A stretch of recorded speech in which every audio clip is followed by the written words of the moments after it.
मेरे प्रिय बच्चे, अगर तुम ये संदेश सुन रहे हो तो ये संयोग नहीं है। मैं जीसस क्राइस्ट आज तुमसे सीधे बात कर रहा हूं। तुम्हारे मन में जो बेचैनी थी, जो बिना वजह का डर था, वो अब समाप्त होने वाला है। आने वाले 3 दिनों में मैं तुम्हारे जीवन में एक नई शांति भरने जा रहा हूं।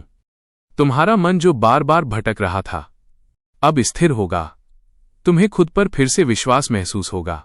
तुम सोच रहे थे, मेरे साथ ही ऐसा क्यों हो रहा है, लेकिन अब समय बदल रहा है। तुम्हारे रुके हुए काम, जो लंबे समय से अटके हुए थे, अब धीरे धीरे पूरे होने लगेंगे।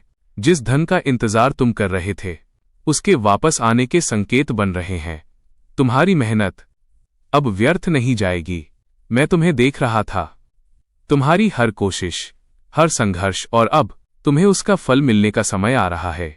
रिश्तों की बात करें, कुछ लोग तुमसे दूर हो गए थे, कुछ रिश्तों में गलतफहमियां आ गई थीं, लेकिन अब वही लोग तुम्हारी जिंदगी में वापस आ सकते हैं। तुम्हें बस अपने दिल को शांत रखना है और ईगो को अपने ऊपर हावी नहीं होने देना है। हर बात पर प्रतिक्रिया देना जरूरी नहीं होता। कभी कभी चुप रहना ही सबसे बड़ा उत्तर होता है।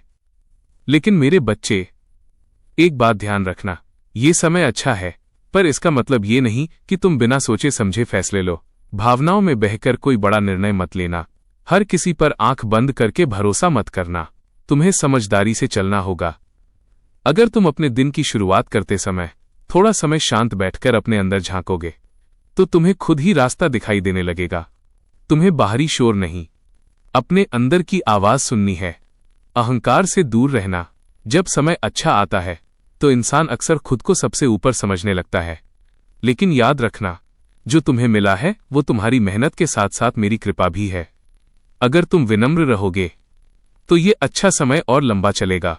तुम्हारे अंदर एक शक्ति है जिसे तुमने अभी तक पूरी तरह पहचाना नहीं है। इन 3 दिनों में तुम उस शक्ति को महसूस करोगे। बस खुद पर भरोसा रखो और अपने कर्मों पर ध्यान दो। मैं हमेशा तुम्हारे साथ हूं। तुम अकेले नहीं हो। जो भी हो रहा है वो तुम्हें और मजबूत बनाने के लिए हो रहा है। अगर तुम इस संदेश को महसूस कर पा रहे हो तो कमेंट में लिखो, मैं तैयार हूं, और अपने दिल से विश्वास रखो, क्योंकि तुम्हारे जीवन में बदलाव शुरू हो चुका है।